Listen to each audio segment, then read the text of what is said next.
कलायत के गांव कैलरम में बलराज कुंडू की यात्रा कई मायनों में सफल रही। गांव में बलराज कुंडू को उम्मीद से भी ज्यादा लोगों का समर्थन मिला। वहीं अपनी यात्रा में बलराज ने गांव वालों को भी निराश नहीं किया और गांव से बाहर पढ़ने जाने वाली लड़कियों के लिए बस की सुविधा देने का वादा किया। गांव कैलरम के दादा खेड़ा चबूतरे पर लोगों को संबोधित करते हुए बलराज ने ग्रामीणों से हल्के में कोई अपने जैसा बलराज कुंडू सौंपने की अपील की। घोषणा करता हूं सबसे पहले मेरे इस गांव की बहन बेटियों के लिए मई मंडली पर जुबान को चलाने के लिए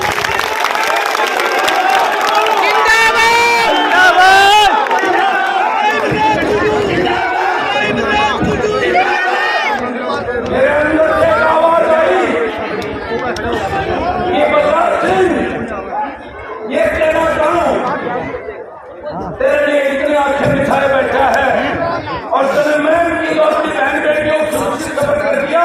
इस गांव की बेटियों के लिए क्या वो भी इंतजार करके तेरा तो मेरे आज आते आते मैंने फैसला लिया कि आज सबसे पहले मैं वो घोषणा अपनी यहाँ की बेटियों और बहनों के लिए करूंगा, उनका भी सफर सुरक्षित होगा। कॉलेज में मैं ये चाहता हूं जिस प्रकार महम की मेरी बहन बेटियां आज 93% से भी ज्यादा हायर एजुकेशन लेके कॉलेज की पढ़ाई कर रही है, कोई मेरे इस गांव की बहन बेटियां भी कोई सफर करें। कोई अच्छी बहन जिसको हम इस वजह से नहीं भेज पाते कि आज का माहौल खराब है, 12वीं 12th करने के बाद उसकी शादी करने की सोचते हैं, तो 2 महीने बस को 4 होने में लगेंगे, नई बस मई में आ जाएगी।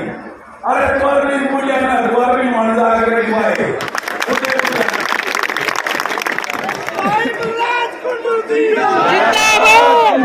अब आप सबके मन में एक सवाल है कि वो हमारा बलराज नानगढ़ 2 का पैदल चल गया है और आज गांव में पहुंच लिया कैलरम में, यो पाया में क्यों उछाले के आंटा है, सबके मन में एक सवाल होगा।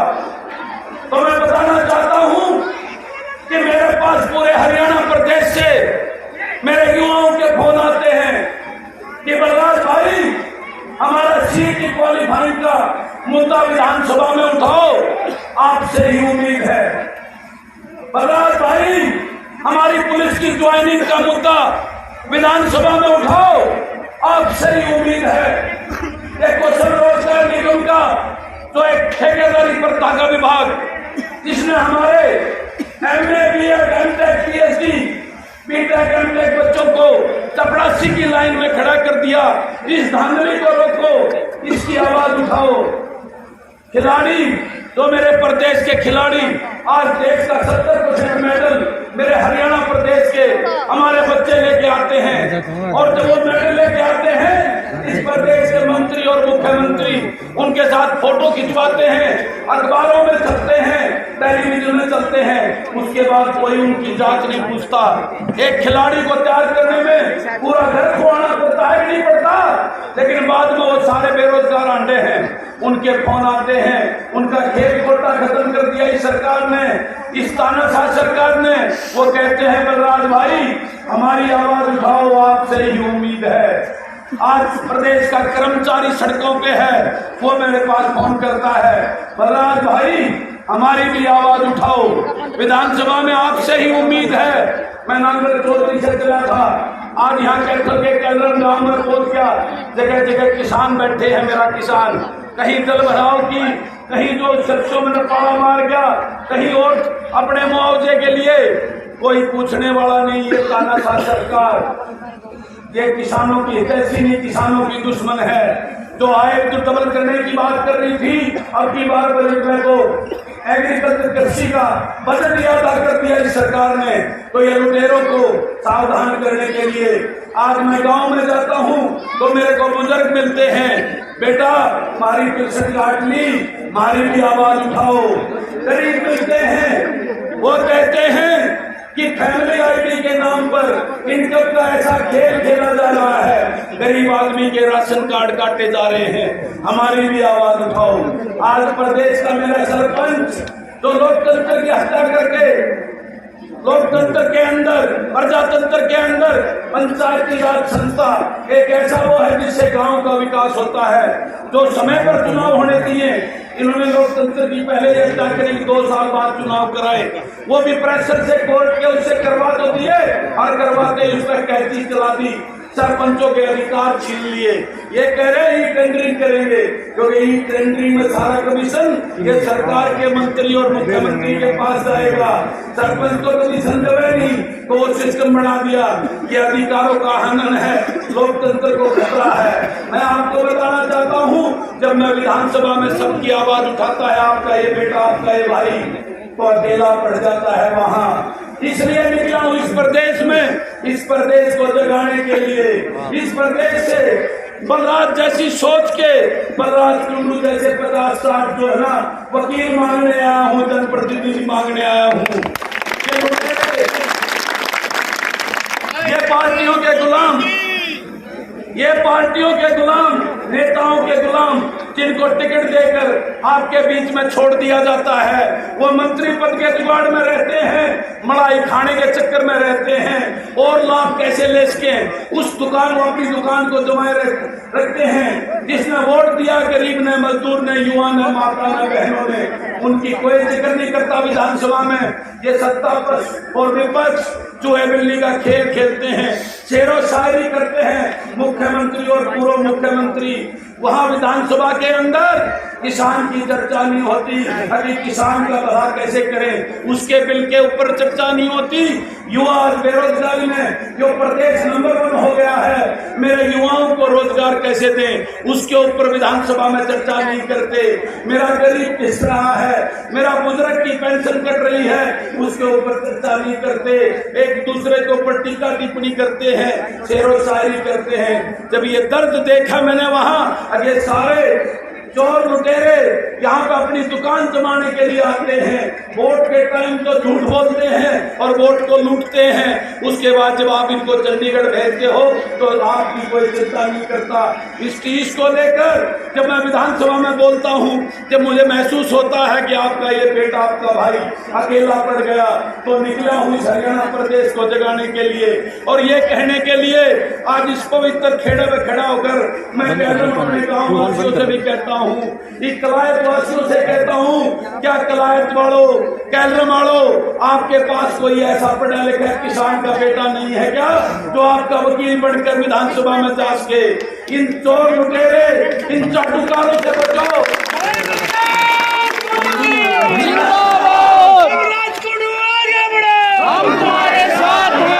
ये पार्टियों के नेता, पार्टियों के गुलाम और चाटुकार अपने नेताओं की चाटुकारी करके आज संपत्ति इकट्ठी करते हैं। लूट बचा रखी है इस हरियाणा प्रदेश ने और आज हरियाणा प्रदेश बदहाली के आलम में है। इसलिए आया है आपका बलराज इस प्रदेश को जगाने के, उठो है भोले लोगों, कब तक इन राजघरानों के ये राजघराने बन गए। कई हजार करोड़ की संपत्तियां होगी इनकी, हजार करोड़ के घरों में रहते हैं। मैं पूछता हूं आप सबसे, इनके बाप दादा का कौन सा बिजनेस चलता था जो आज ये हजारों करोड़ के महलों में रहते हैं? विदेशों में बड़ी बड़ी संपत्तियां खरीद रखी है, ये इस हरियाणा प्रदेश को लूटा है। आपके खून की पसानी कमाई को लूट के इन्होंने अपनी संपत्तियां खड़ी करी हैं। इसलिए मैं निकला हूं इस हरियाणा प्रदेश को कैसे बचाया जाए। आज मेरा युवा बदहाल हो, बिल्कुल उसका हताश निराश है। उस बदहाली और हताश में वो नशे की तरफ जा रहा है, अपराध की तरफ जा रहा है। आपके बेटा बेटी, पोता पोती, दोता दोती तो इतने पढ़कर आज घर बेरोजगार बैठे हैं, उनका भविष्य खतरे में है। इसलिए आया है ये बलराज आपको जगाने के लिए। अपने बच्चों के भविष्य को बचा लो भोले लोगों, उनका भविष्य खतरे में है। आज किसान का भविष्य खतरे में है, गरीब का भविष्य खतरे में है। इसलिए आया हूं उस विधानसभा के अंदर बलराज कुंडू जैसी सोच के अपने किसान के, मजदूर के बेटे जो पढ़े लिखे हों, जो ऊर्जावान हों, जो ना डरे ना झुके और नई सोच के हों, उनको विधानसभा में अपना वकील बना के भेज दो। ये मांगने आया है ये आपका बलराज अपने इस परिवार के पास में। आज आलम ये है, चेहरे बदल जाते हैं, सत्ता परिवर्तन करते हो 5 साल के बाद, चेहरे बदल जाते हैं लेकिन व्यवस्था नहीं बदलती। आज महंगाई आसमान छू रही है, आम आदमी का जीना हराम हो गया है। लूट और भ्रष्टाचार ने तो इस सरकार ने सारी हदें पार कर दी है और बेरोजगारी में इस प्रदेश को हिंदुस्तान में नंबर 1 कर दिया है। अपराध में SPI की एक रिपोर्ट है, उसमें पूरे हिंदुस्तान में आज हरियाणा सबसे असुरक्षित और अपराध में नंबर 1 पे पहुंचा दिया इस सरकार ने हमारे युवाओं को बेरोजगार करके। आपके बच्चों की नौकरियां खत्म कर दी सरकारी। कल भी आज के अखबार में आई हुई है, 13,500 नौकरियों पर कलम फेर दी इस तानाशाह सरकार ने। तो मैं आपको सजग को सावधान करने आया हूं कि उठो, अब जागो। वो बाबा साहेब अम्बेडकर, चौधरी छोटूराम कहते थे, ऐ भोले लोगों, पढ़ाई करो, अपने बच्चों को शिक्षित करो और जो अपने को पहचानो, तभी आपका भला हो सकता है। आज आलम यह है कि स्कूल तो बंद करते जा रहे हैं और ठेके खोलते जा रहे हैं सरकार। 25 साल की आयु से 21 साल की आयु कर दी शराब पीने की भी इनकी चलेगी। जो कहते दुष्ट रहे तो आगे ये करेंगे, चुची ना पे यो बालक पैदा हो जो उसने दारू पे लाख की उनका यो हाल है। इनको कमिश्नर को चाहिए, जमाखोरी चाहिए। इस प्रदेश को लूट रहे हैं ये चौधरी देवीलाल का नाम लेकर, बड़ी बड़ी बातें करके खट्टर को और भाजपा को जमुना पार भेजने की बात करने वाले, बुजुर्गों को 5100 रुपये पेंशन देने के बात करके, युवाओं को रोजगार देने का झूठे लोग लुभाओं ने आपको बहला फुसलाकर इन लुटेरों ने वो वोट लूटकर उस खट्टर की गोदी में बैठकर आज हरियाणा प्रदेश को लूट रहे हैं। इनसे हरियाणा को बचाना है, अपने युवाओं को बचाना है, उनका भविष्य खतरे में है। इसलिए आपको जगाने आया है ये आपका अपराध, आपसे मांगने आया है। कैडर मानो, एक मेरे जैसा भाई बहन ढूंढ के मेरे साथ खड़ा कर दो अगली विधानसभा में, क्योंकि वो मैं माले तो घनी वोटा तो फिर भी जिता देंगे, लेकिन मैं अकेला कुछ नहीं कर पाऊंगा। मैं अकेला पड़ गया तो कुछ नहीं कर पाऊंगा। अगली 2024 की विधानसभा में 50-60 बलराज कुंडू की जरूरत है, तभी इस प्रदेश को बचा पाऊंगा। नहीं तो प्रदेश की हालत बहुत गर्दिश में जा रही है। आपके बच्चों का भविष्य खतरे में है, आपको जागना होगा। यही कहने आया है ये आपको बलराज आपके बीच में। मैं बहुत मेरा टीश है इस प्रकार की, मैं तो छोटे से एक किसान का बेटा हूं, आप सब जानते होंगे, एक फौजी का बेटा हूं। मेरे खानदान में तो किसी ने पंचायत का मेंबर का चुनाव लड़ने की भी नहीं सोची। लड़ना तो बहुत दूर की बात है। और मैं गांव में पैदा हुआ, गांव में पढ़ा, और एक ट्रक लेकर जब मेरा पिताजी फौज से रिटायर आया, एक पुराना ट्रक लेकर काम शुरू किया था।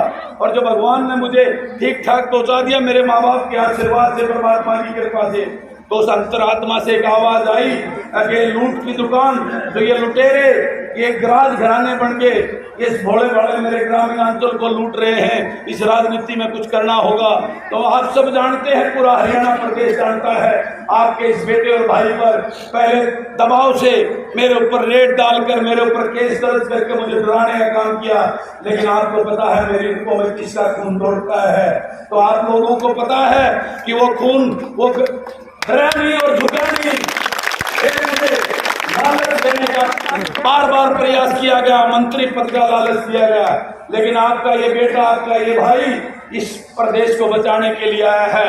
किसी का पट्टा नहीं पहन सकता, किसी का कुत्ता नहीं बन सकता। ये शेर है, शेर की तरह झाड़ कर इन गिद्धों को भगाएगा। इसलिए आपके बीच में आया है कि ये ना झुकूंगा ना डरूंगा, और आपके हक की लड़ाई आखिरी सांस तक लड़ेगा। ये आपका ये बेटा, ये भाई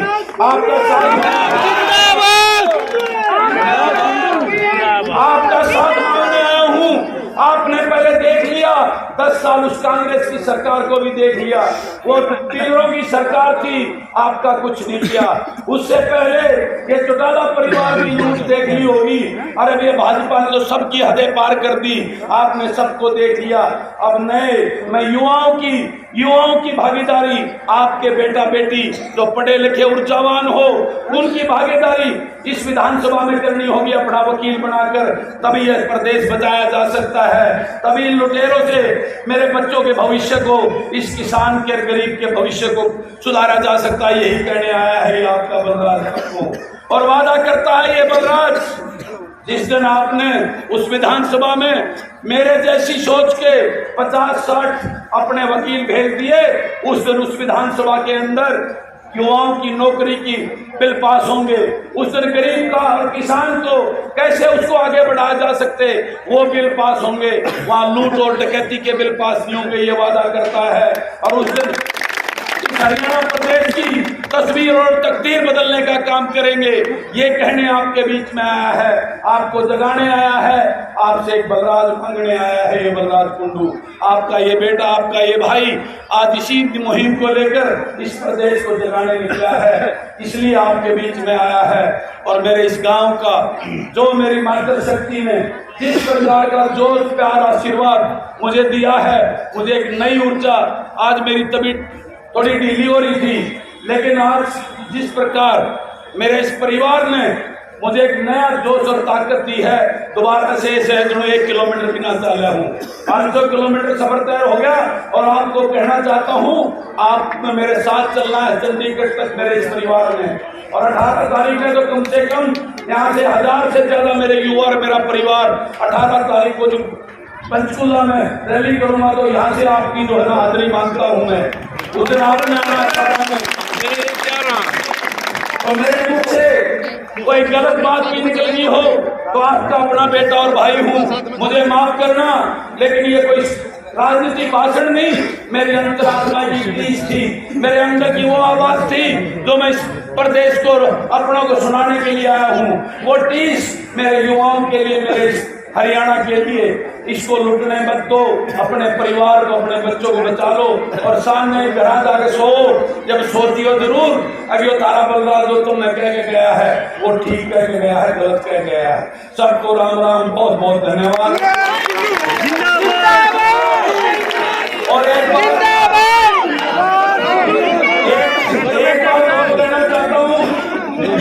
बात और कहना चाहता हूँ, गणे भाई मैंने घरा ले जाने के थे तो एक कैटेगरी का नारा देंगे, तो मैं सबसे माफी मांगता हूँ। की बार यहाँ पूरे गांव की हाजिरी होगी, घरा किसी का पर्सनल नहीं जाऊंगा, बाद में जिसके भी जो बोला सब जाऊंगा। आपकी बात मेरी सामने सब हाजिरी होगी।